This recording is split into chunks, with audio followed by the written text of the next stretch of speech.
প্রিয় হুজুর, মহিলারা নিজ বাসায় গেঞ্জি পরে থাকতে পারবে কি? হ্যাঁ পারবে।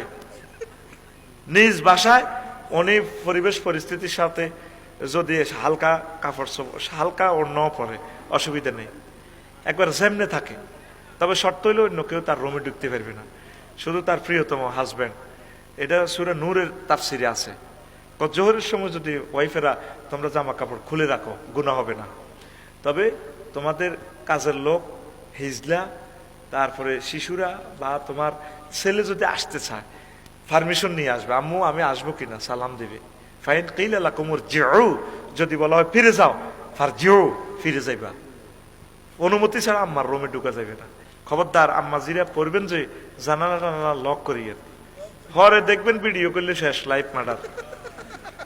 আপনি থাকবেন, যদি থাই গ্লাস হয় গ্লাস লক করবেন, আপনার মতো করে আপনি শুইবেন, কোনো অসুবিধা নেই। ইসলাম আপনাকে পারমিশন দিয়েছে। তবে তাকে আর যাতে খেলাপ না হয়। এক কারে কইছে আপনি এক কারে সব খুলিয়ে এলেন, ফেরেস্তা তো আছে, ফেরেস্তা করে শরম দিয়ে না আবার। কথা বুঝছেন নি? আচ্ছা।